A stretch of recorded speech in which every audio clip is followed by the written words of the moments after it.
Any seat.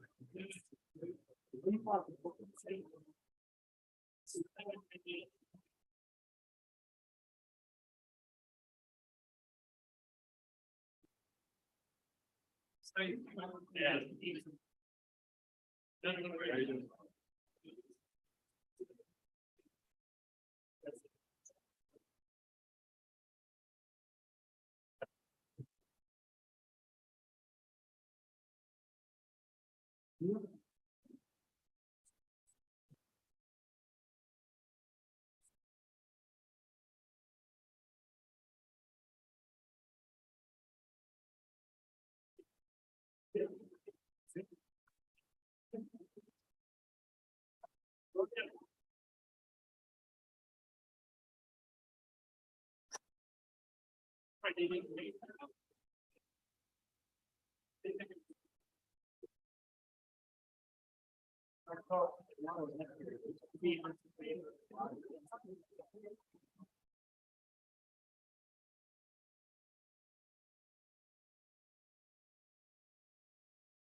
Yeah, yeah, exactly.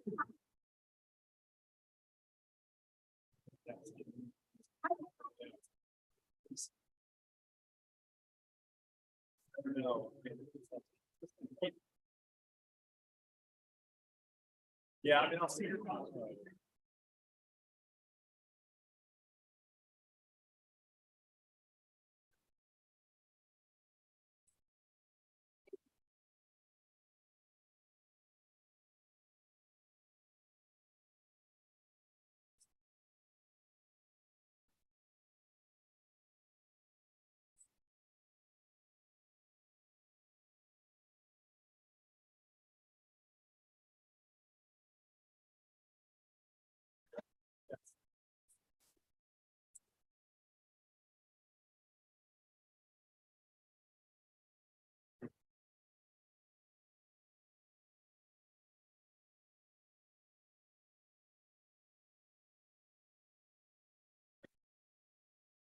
Yeah. Okay.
Yeah, it is.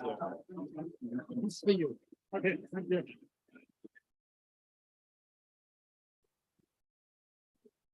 Do they,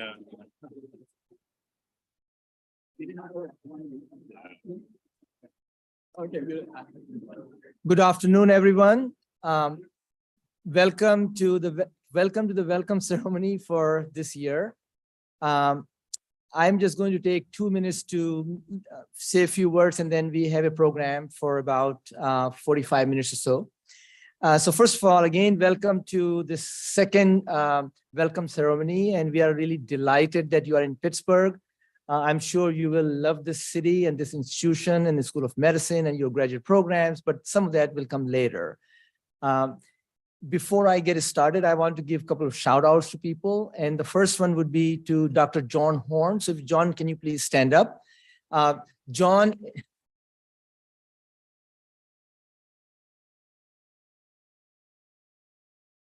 Many of you know John, but if you don't know him, he just stepped down as the Associate Dean for Graduate Studies, and I'm the new Associate Dean for Graduate Studies. I mean, really 2 weeks, so it's like really new.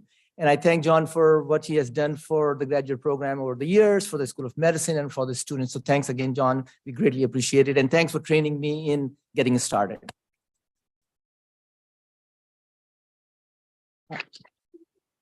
I also want to thank some of the alumni who are present here, and they will be here for the next 2 days. So I highly encourage you to talk to them, see what they're doing in their lives, and you'll get hopefully inspired by them.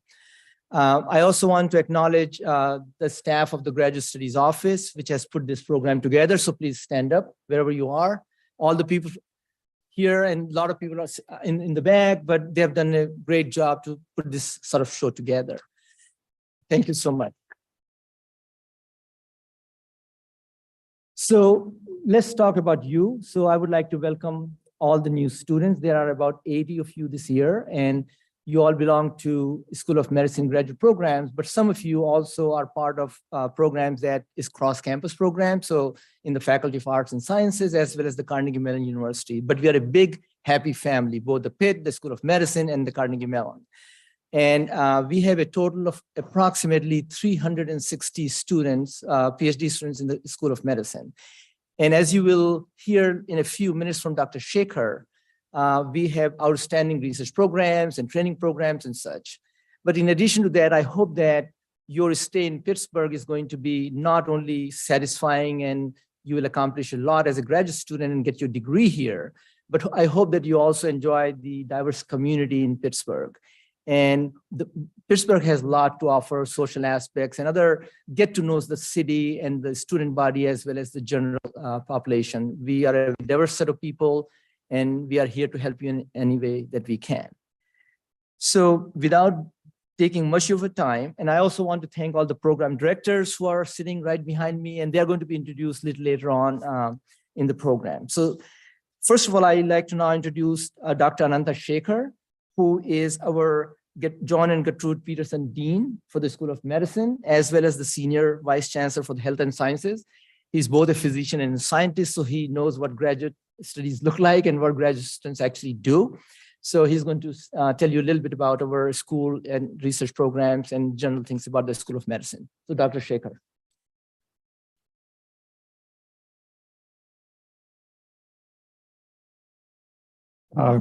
Good afternoon, everyone.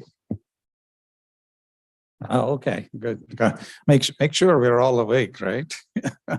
So welcome to Pitt Med and University of Pittsburgh. We have, as Dr. Khan mentioned, a great tradition of graduate programs here. And this is our second year holding this ceremony, right? Or the coating ceremony or jacketing ceremony. And we are very proud to sort of welcome you not only to our family, to also introduce each of you to this new family, because you are really the select few that we wanted to welcome and bring into our family. You are special.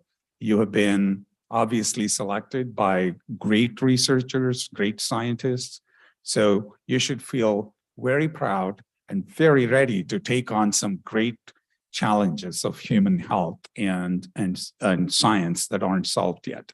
So give yourself a big hand right now. Okay.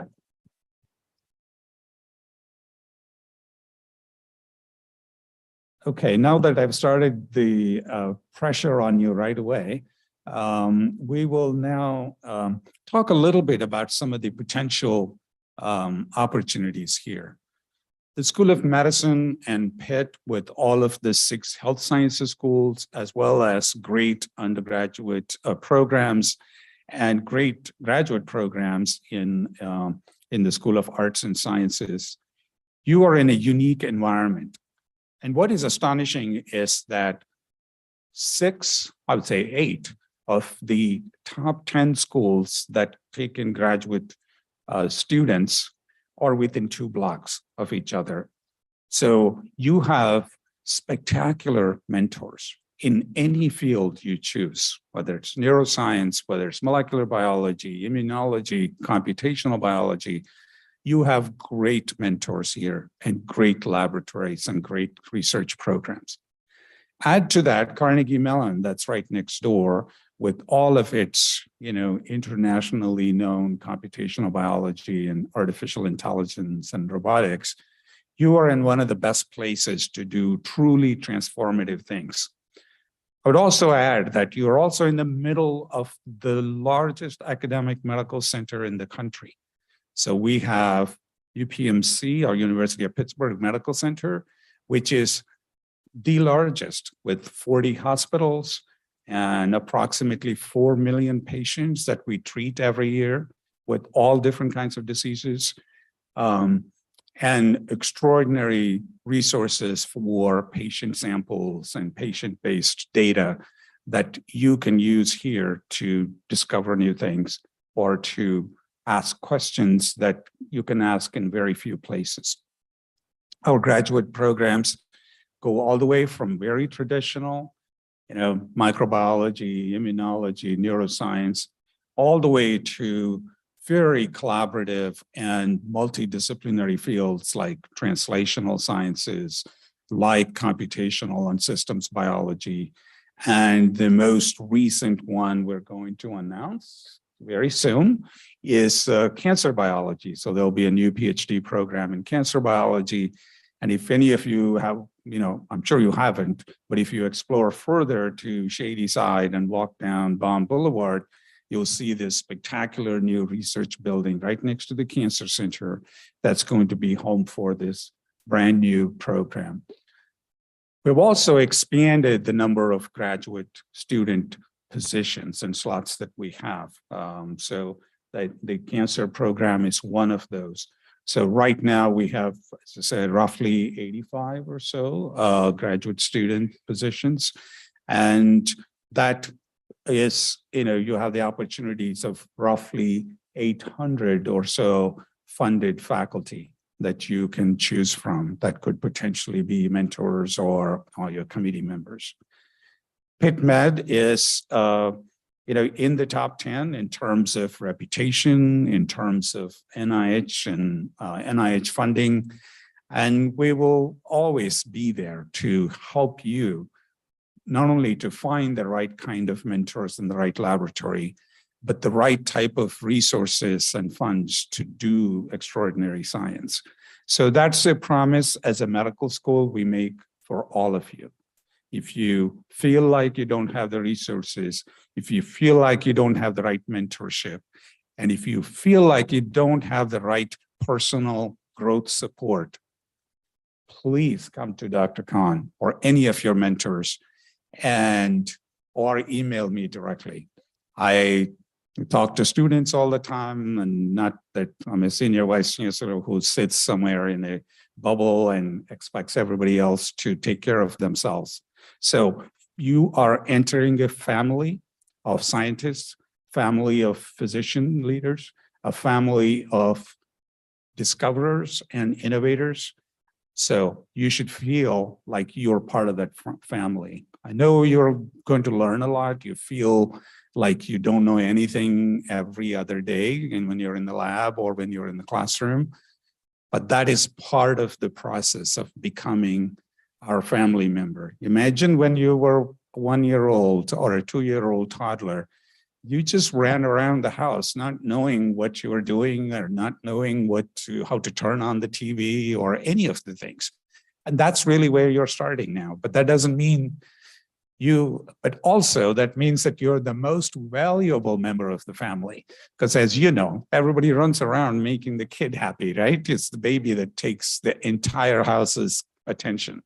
So you have to think about yourself that way and say, like, can you do this for me? Can you guide me in this?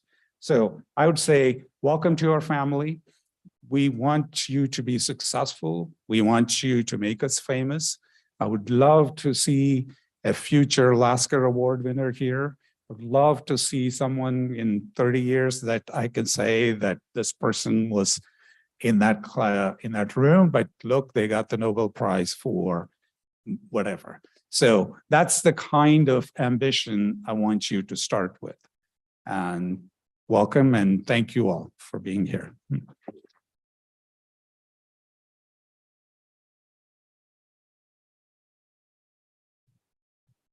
Thank you, Dr. Shaker, for those remarks. And I'm sure you have inspired a new generation of scientists sitting right here. So let's hope that in 20 years, we will really be talking about you, that what you have accomplished, and beyond 20 years as well. So our next speaker is Dr. Chennis Pettigrew.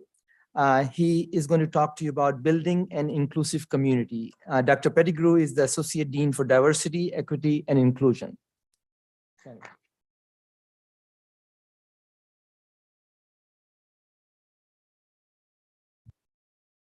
Thank you, Dr. Khan. Good afternoon, everybody. Just want to check, make sure you, I know you got up early this morning, and I know you're kind of tired and so forth, but we want to make sure you're all here. Dean Shaker, Dr. Khan, Dr. Horn, Dr. D'Antonio, colleagues and students. Most of all, again, good afternoon. I am Chennis Pettigrew. I gratefully and proudly serve as the Associate Dean of Diversity, Equity, and Inclusion in the School of Medicine here at the University of Pittsburgh. I really want to thank all of you for deciding to take this portion of your journey with us. I can assure you that you could not have chosen a better place to come.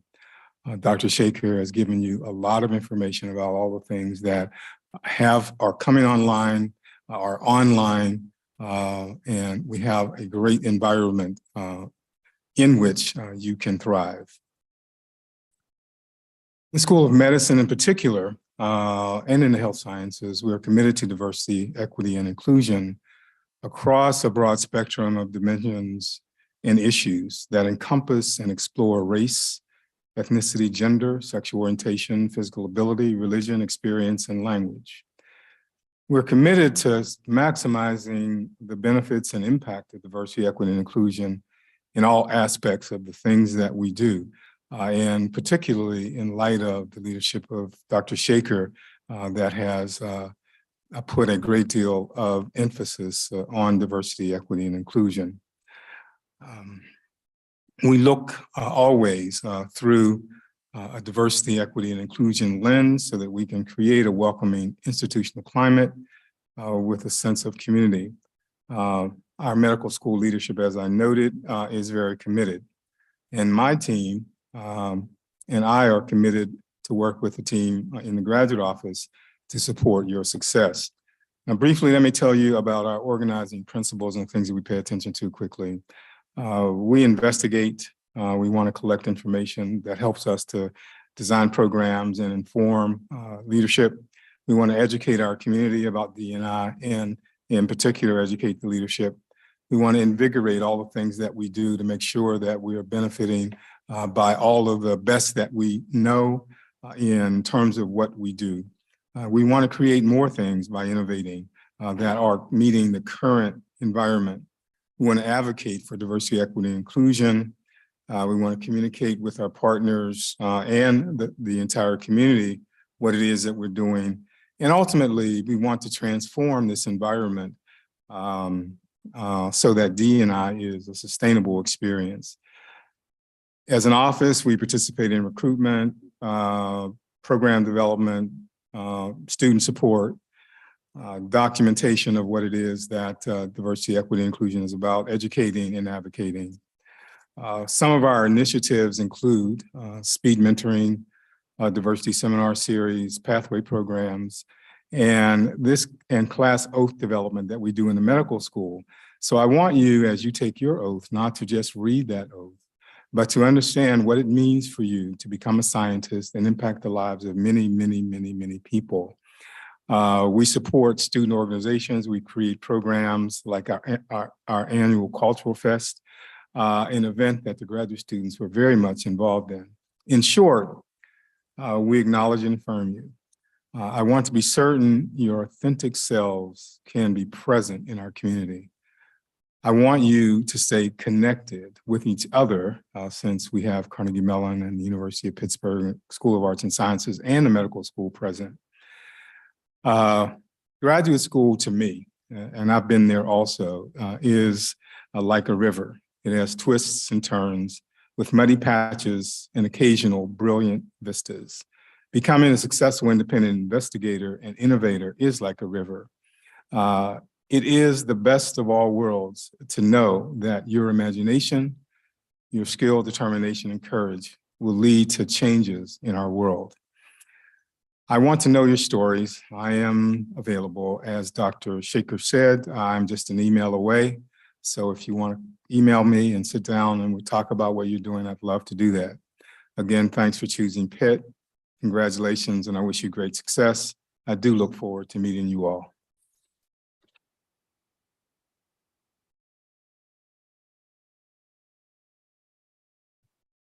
Thank you, Dr. Pettigrew. The next speaker is Dr. Larry Kane. He's professor and vice chair for education in the Department of Immunology, and he will give you some brief remarks about finding the right mentor. Dr. Kane. Thanks, Salim. Well, welcome everybody. It's great to see everyone here. I met a fair number of you who interviewed for the PMI graduate program this winter, and looking forward to meeting some more of you. When I was asked to speak about finding the right mentor, I thought back to my beginning of graduate school, which was now 31 years ago. Yes, there was a 31 years ago. And not sound like one of those old guys, but so you already made the important decision to pursue a PhD. You made a great decision, I think, to come here to Pitt.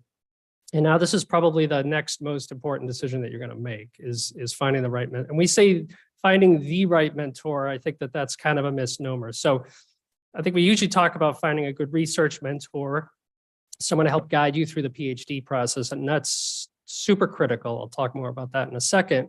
But I think it's good to keep in mind that you're not going to just have one mentor while you're here. So you're going to have a thesis committee that will form. Those people will be critical to helping to guide your research and development as a scientist. But you're also going to have other informal mentors. They may be a senior graduate student or a postdoc. It may be another faculty member who you've rotated with and interacted with who can give you advice. So don't think about this as just being all about the particular research mentor that you land with.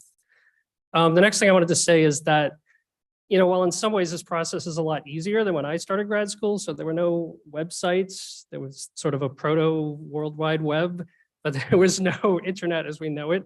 So when I landed at graduate school and took the 3,000-mile plane ride from Boston to San Diego, I knew a little bit about what I wanted to do. I knew that the program had some strengths and things that I was interested in, but until I got there, I didn't really, I didn't know who was there at that time, right? There were a whole bunch of new faculty who weren't listed in the catalogs, right?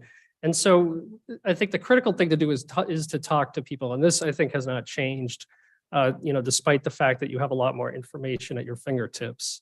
So meet with the faculty members you think you're interested in and see if you can maybe have a good relationship. And then critically talk to people in their labs. So talk to current students, talk to other students. Students will be brutally honest with you, which faculty often are not. And so talk to other students and get their perspective on what the lab is like. And maybe if the lab wasn't a good fit for them, but it might be for you. And so that brings me to the next thing I wanted to mention, which is that there are different mentoring styles. And so depending on what program you're in and what level of experience you have, you may, want a mentor who's really hands-off. You may want somebody who's traveling 80% of the time and, just leaves you alone and you get it set on the right path and then can check in with them, right, as you need to. But you may want somebody who's really more hands-on. So a junior faculty member, for example, who may be at the bench every day, right, or every other day and can work more hands-on with you. And so you sort of have to think about what your style is and again, what you're most comfortable with. And again, what will help you succeed. That's ultimately the most important thing here. And the last thing I wanted to mention about finding a mentor is talk to your program directors. So they also have the pulse of the program. Hopefully they will be honest with you too, right, behind closed doors and maybe steer you away from a lab that might not be a good fit for you. Even though you think their research is something that you think is cool, don't just think about the project. Think about learning how to become a good scientist. And then when you go on to do more training as a postdoc or whatever, you can further hone your interests too. So find a mentor who will help guide you, be supportive, and really teach you how to be a good scientist. So I'll be around and hope to meet some more of you at the reception. Thank you very much.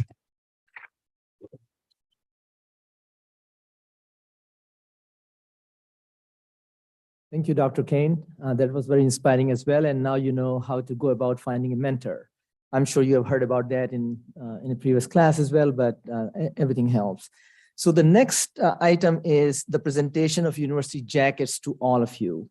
And this is going to be done by an alumna, Dr. Amy Hartman, who I guess graduated in 2003. And I don't want to sort of embarrass Amy, but she was, when she walked in first day, she was a graduate student just like you, and she was in my class. So it's just a little tidbit here. She's associate professor in infectious diseases and microbiology at the Graduate School of Public Health. She does some great research in virology. And so before she comes here, I just want to prepare you so that you have the jackets in your hand. And essentially what's going to happen is you're going to, when you're called, you are going to come in groups of 11 to this stage with your jacket ready, And you'll go in front of one of the program directors in a sequence, and then they will be sort of helping you put your jackets on, and then there'll be a little photo, and then we'll get the next group of students. So without any ado, Dr. Amy Hartman, she's going to make a few remarks about her whole experiences at the university since she started as a graduate student.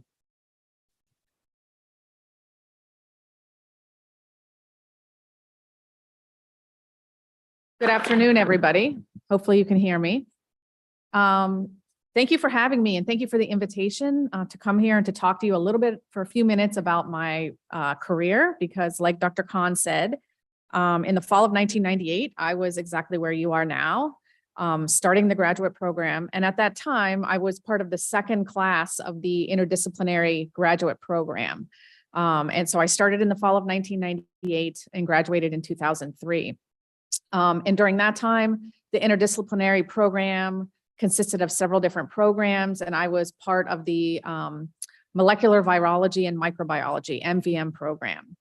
And so the program has evolved a little bit over the years, but it is still the base program. So I know what you guys are going through.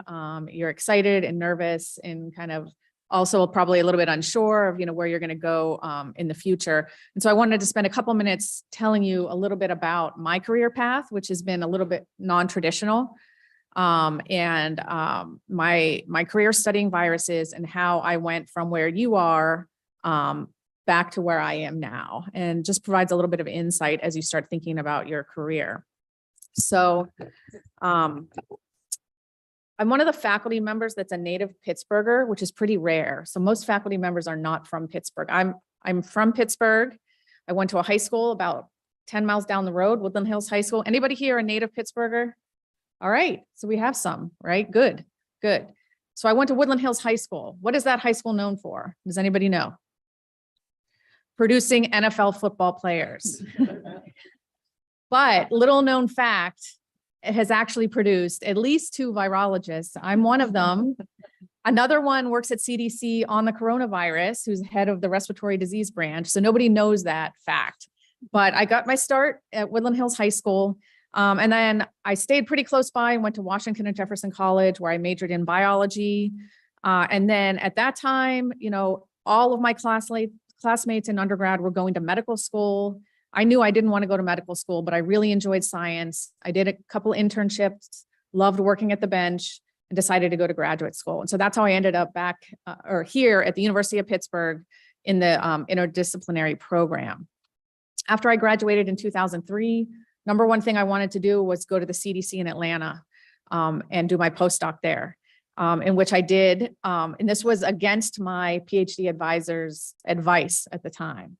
And so that's where I encourage you guys to seek out, opportunities that you're interested in, even if it isn't the, traditional path of getting your PhD, then an academic postdoc and an academic faculty position. There are other ways you can go. So I went to government and did a postdoctoral fellowship and was a staff scientist for a little bit. And then I ended up coming back to the University of Pittsburgh, which was also another unusual twist. But at that time, I'll tell you a little bit more about it on the next couple of slides, but I ended up coming back to the University of Pittsburgh and working in the Center for Vaccine Research. So when I was here for my PhD, I worked on a virus called simian immunodeficiency virus, which is the monkey version of the AIDS virus. And when I left here, I wanted to work on something completely opposite, which was Ebola. And so that's what I did when I was at CDC. And so at CDC, I worked in the viral special pathogens branch. So there's some photos here. Hopefully you can see those of me working in the BSL-4 lab. This was something that I really was driven to do. And so I had a research project studying pathogenesis of Ebola in a mouse model. And while I was there, I also had the opportunity to travel to Africa to work on an outbreak of Marburg hemorrhagic fever, which is the cousin of Ebola. And I got some really good public health experience, learning how to set up a US federal laboratory for diagnostics in a foreign country, which has a lot of political wranglings behind it, as you could imagine, but it was a really interesting experience. working on the ground, helping patients by diagnosing them. This helped to quarantine patients if necessary. And so sort of at the end of my time at CDC, as you guys will learn, as you go through your career, life happens, right? I just had a son that upended everything in my life and changed my perspective and what I thought I wanted to do. And right at that time, the Center for Vaccine Research was being established here at Pitt. And part of the Center for Vaccine Research is the Regional Biocontainment Laboratory, which is a BSL-3 facility. And so my experience at CDC working in BSL-4 gave me a really good foundation and good qualifications for applying for a job here in Pittsburgh, which was my hometown, and was very attracted to me for moving back here. And so it worked out really well in my favor. So in 2008, I came back to the University of Pittsburgh, and I took a faculty position in the Center for Vaccine Research, but it was an administrative faculty position. So it was not a tenure track research faculty. I was not having a research program. I was brought back to help establish the Regional Biocontainment Lab. At the time I came back, it was still under construction. It was literally, there were no walls on the 8th floor of that building.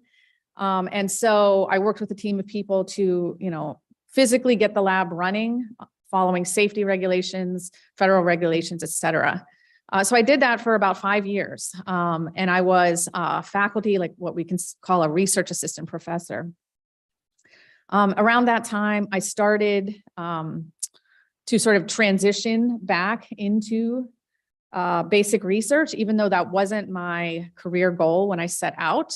I took advantage of some opportunities that were here at Pitt. This is a great place for resources, opportunities. I was working at this facility that had the capability to work with BSL-3, had the capability to work with certain viral and bacterial agents. And so I kind of made the best of it and took advantage of these opportunities, submitted a couple of grant applications, and received a little bit of funding to kind of start myself going. And so eventually about 2014, I transitioned to a more independent research career. And this happened over a period of a couple of years. So I went to assistant professor, non-tenure track, then into the tenure track. And about a year and a half ago, I became associate professor with tenure. So I tell you this because there are many different routes that you can take, and not everything has to be on the straight and narrow, right? And so what I want to leave you guys with, look, I was a lot younger back then with a lot shorter hair. My advice is like, have fun while you're here, work hard, but also keep, balance, have fun, make friends, take these opportunities that come being at this world-class institution, because you never know where those opportunities are going to lead. So if someone asks you to do something, to serve on a committee, to work with the local community, take advantage of those, because that builds up, who you are and helps make connections for where you want to go. And, just be ready for things that will come up, things that will happen by chance, be ready for them. Like I could not have planned to go from CDC back to Pitt, but when that opportunity came up, I took it. I'm very grateful for the community here at Pitt for supporting me all of that time. So that's all I have prepared to tell you. And if anybody has any questions, I'm happy to answer afterwards. But now I get to announce everybody's name. So I'm first going to start by announcing the School of Medicine PhD program directors and their representatives. And so when I announce your name, which will be in alphabetical order, just please stand so everybody can acknowledge you. Robert Binder, program in microbiology and immunology. David Coase, computational biology. Arjuman Ghazi, molecular genetics and developmental biology. Andrew Hink, molecular biophysics and structural biology. Neil Hookreed, integrative systems biology. Tia Jacob, molecular pharmacology. Adam Kwiatkowski, cell biology and molecular physiology. Wendy Mars, cellular and molecular pathology. Oliver Schluter, Center for Neuroscience. Galen Switzer, clinical and translational science. Shyam Visweswaran, biomedical informatics. So these are your program directors. Let's give them a round of applause, please.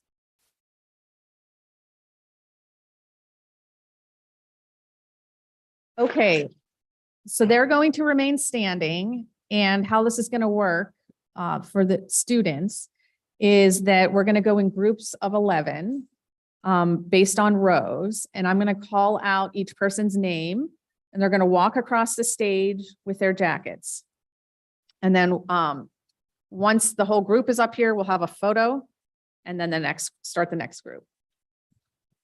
Okay. So with group 1, Marissa Abundis. Woo. And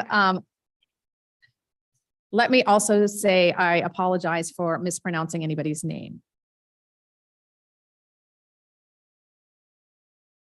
No, you're just supposed to stand in order, not necessarily in front of your program director. So, Kiran Adam. Rishal Agarwal. Sarah Al-Sad. Christopher Anderson. Okay. Olivia Babiak. Julia Balu.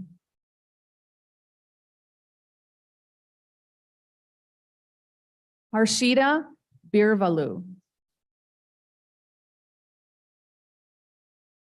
Isabel Bleemeister. Nishat Bristy. And Emmy Brown.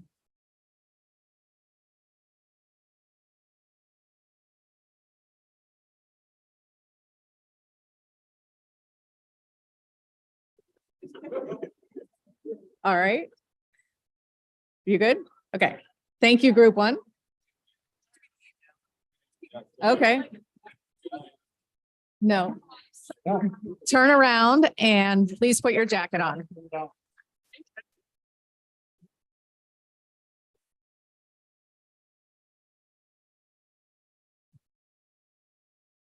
Yes, let's get another picture with the jacket on.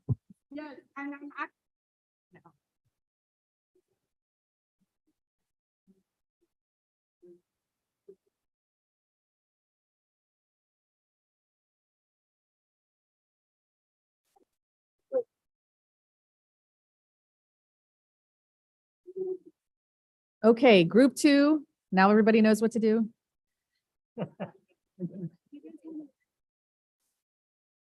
Samuel Butler.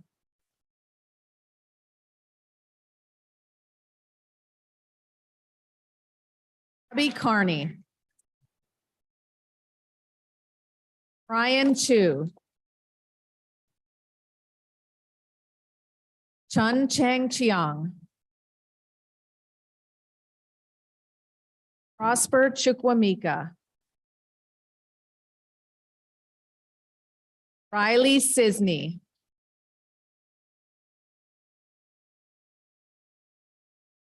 Juliana Coras Fernandez Silva.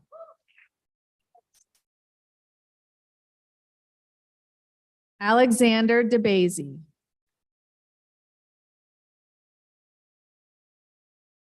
Ying Tong Du.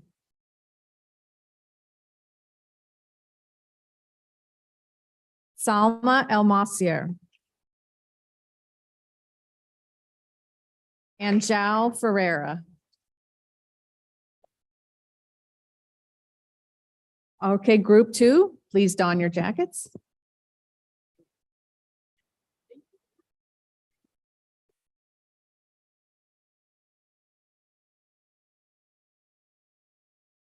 Nice to meet you.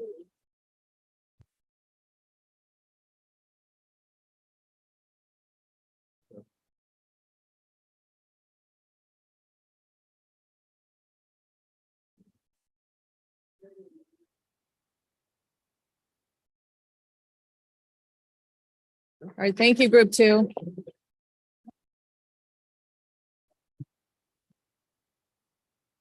Julia Farrick. Bryant Fisher. Daniela Gill. Allison Goyer. Austin Hurdle. Joshua Holloway.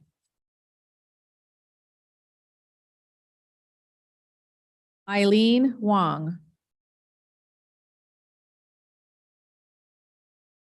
Tal Inbar.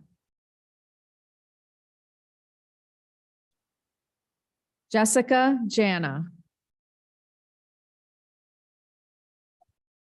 Jasper Jeffrey. And C. Young.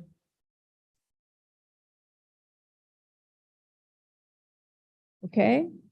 Group 3, please don your jackets.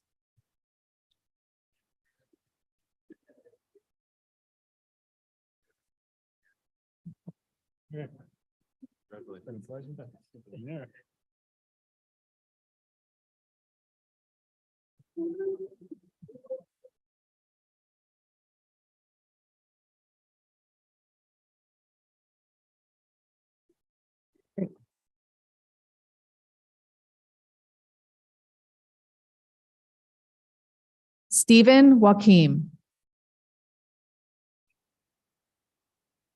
A. Hyun Kim.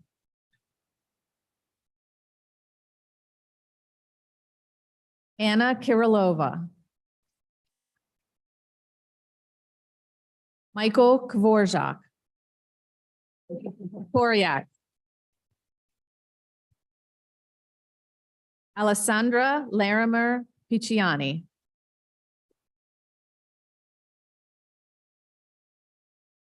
Amanda Lee. Youngji Lee.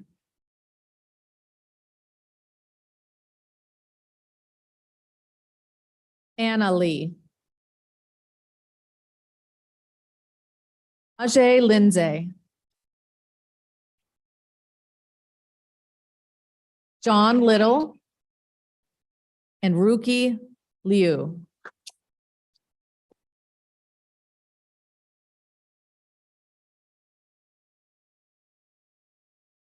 Okay, please don your jackets.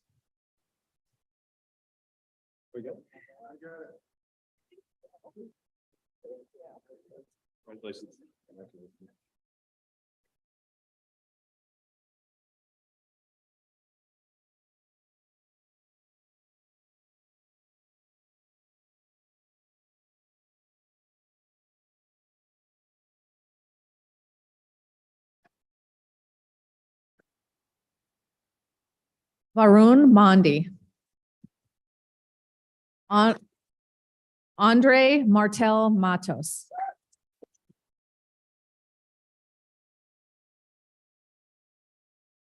Stephanie Masadi.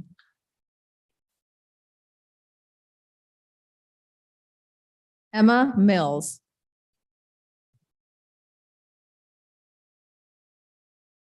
Awishi Mondal.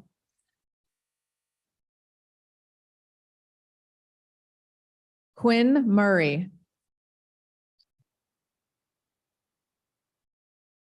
Daniel Okpazy.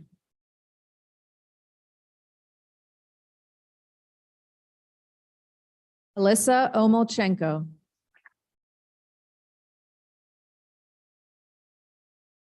Onyedikachi Onyekachi.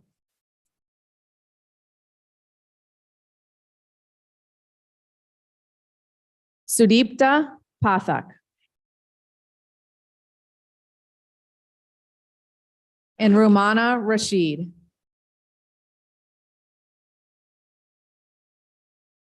Thank you. Please don your jackets.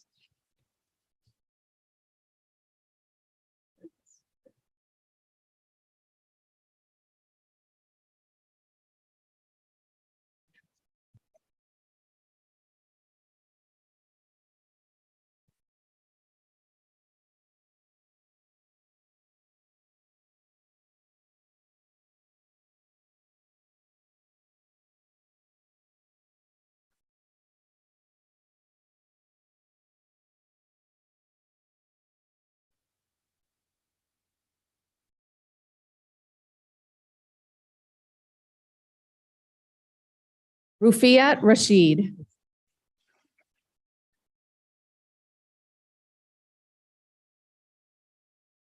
Gada Rita.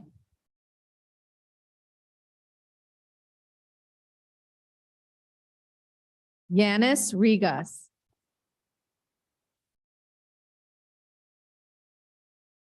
Aaron Rosen. Zana Ross.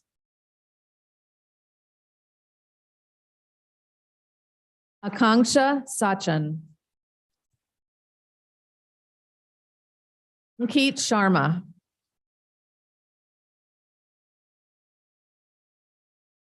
Chaitana Srinivasan.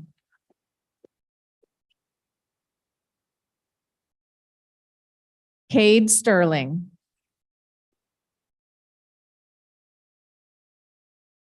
Yangshi Sun.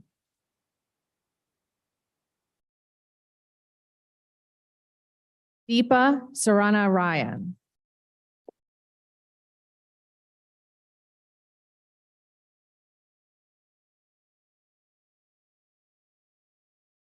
Put your jackets on, please. There you go. All right, nice. Congratulations.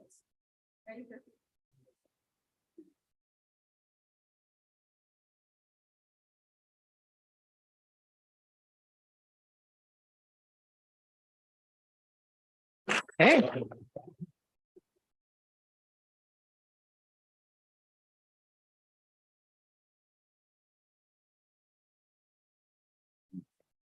Sean Sweat.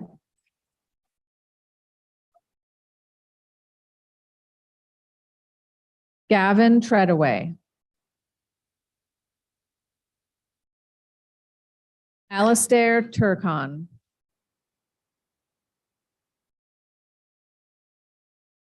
Mia Van Allen.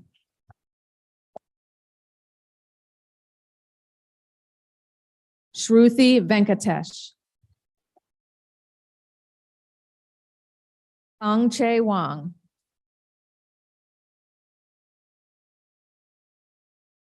Heokun Wang.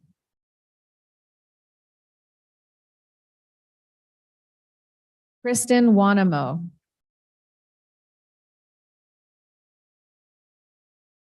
Zijan Wen.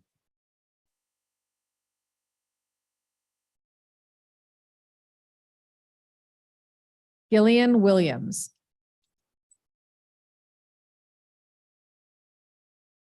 And Lindsay Wilson.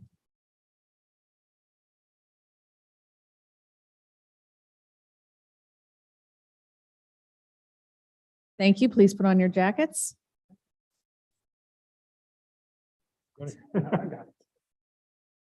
She'll give you a help.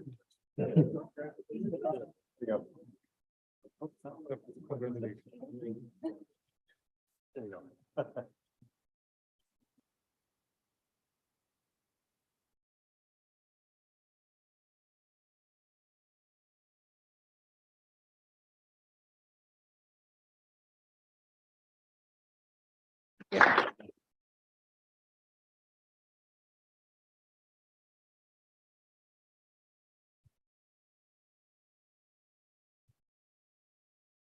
Okay, and then for our last group,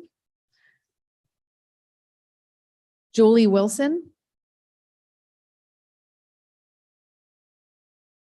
Caitlin Wolfgang, Zixuan Zhao.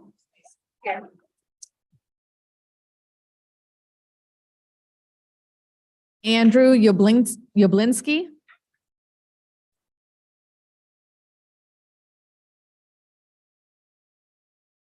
Runal Zombre.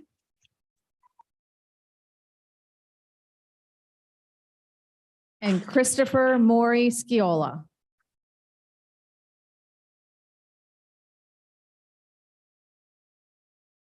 Yeah.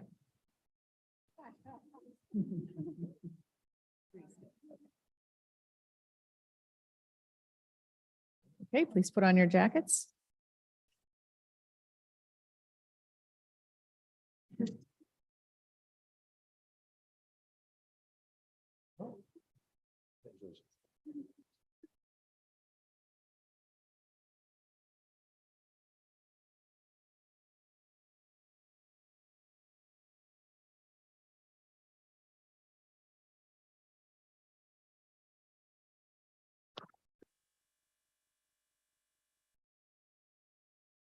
Thank you. I'll turn it back over to Dr. Khan.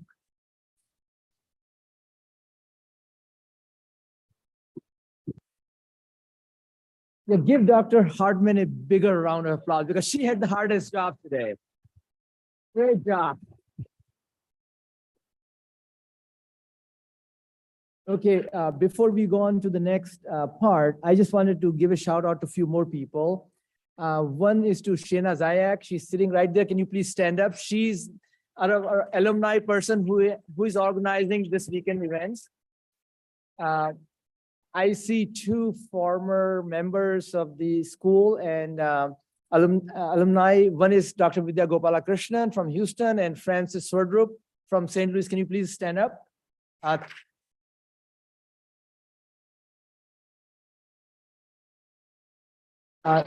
Thanks for coming down from far away, and they both happen to be my own students, so especially, I'm really delighted. We have two more people to acknowledge actually here. They've come a long way. They came from Ireland to watch this ceremony. One is Dr. Darren O'Connor and one Dr. Fergal O'Brien. Can you please stand up in the back? Thank you so much.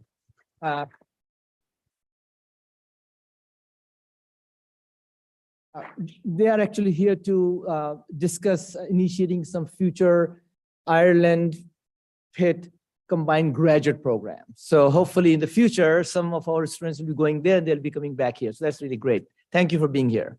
So now we are going to move on to our next event, which is the last formal event for this part.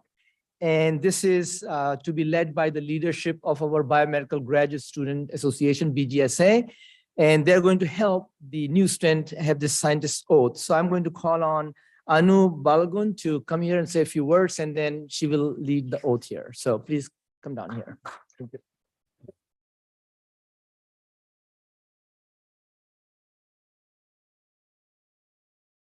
Thank you so much. Welcome, everyone. I've met some of you already. Some of you I haven't met, but if you don't know me, like Dr. Khan said, my name is Anu Balagun, and I'm a fourth-year graduate student in the Cellular and Molecular Pathology program, headed by Dr. Mars right there. And I'm actually so jealous of you guys. I'm a fourth year, so when we showed up, it was very much so, welcome to the University of Pittsburgh, now get to class. We didn't have any of this. So part of why you're sitting here today is because the BGSA heavily advocated for this. And I'm so happy that you all get to be celebrated in this way because you really deserve it. It's not easy to get to where you are. So a little bit more about me. I actually moved here from Florida, but I'm originally from Nigeria. I have a master's in, it's actually a professional science master's in biotechnology and the law. So on one arm, I was doing patent biotechnology. On the other arm, I was doing cancer biology, specifically microRNAs as potential therapeutics for cancer biology. But then I came to the University of Pittsburgh and I shifted gears, and now I do rare diseases in the liver, one of which is called porphyria. And interesting, very interesting, porphyria is the disease that gave rise to all vampire legends. So people who have porphyria, when they go out into the sun, they burn. And when you give them exogenous heme, which is one of the components of blood, they get better. So that was the source of all vampire legends. Just thought that was cool. Anyway, I'm just gonna go ahead, and I think we should just all take the oath together. So I'm not gonna start anything, like we should just go at the same time.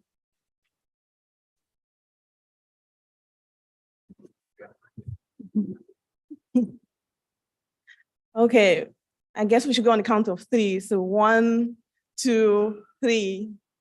As I embark on my career as a scientist, I willingly pledge that I will practice and support a scientific process that is based on logic, intellectual rigor, personal integrity, and an uncompromising respect for truth. I will perform my professional activities and interactions with scientific integrity and respect for the field and my peers. I will acknowledge my role as an ambassador of science to the public and strive to be honest, respectful, and unbiased with engaging the public. I will value my work and its contribution to the scientific community. I will never let the potential for personal recognition or advancement cause me to act in a way that violates the public trust in science or in me as a scientist.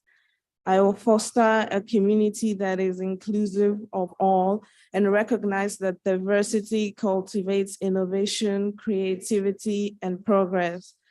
I will acknowledge and honor the contributions of scientists who have preceded me and become a worthy role model deserving of respect by those who follow me.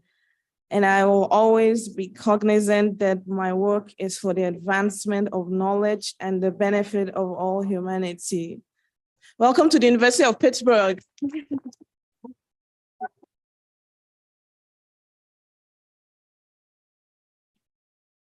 Thank you, Anu. So the formal program is ending soon, but I just wanted to make a couple of quick announcements. The first one is that please participate in BGSA. It's a great organization. This is your organization, and you'll be here for a few years. So a thriving BGSA is really important. They run a lot of workshops. They have a lot of resources.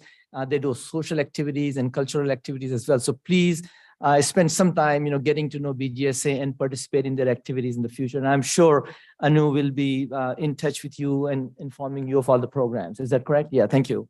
The next, what we're going to do is we're going to walk down to the Soldiers and Sailors Memorial, which is right, you can see through the window. And the weather has been ordered for you, beautiful sunshine. So it's perfect for outdoor photograph of the incoming class. So we're going to take two types of photographs. The first one is the incoming students. The second one will be incoming students, as well as everybody else in this room, program directors, friends, faculty members, other students, and so on. So everybody should walk down to just across the street, get the photo taken, and then we will come back right here to celebrate this event, and we are going to have a party. So let's walk down and we'll be right back here. But thank you very much for your attention in this part of the ceremony.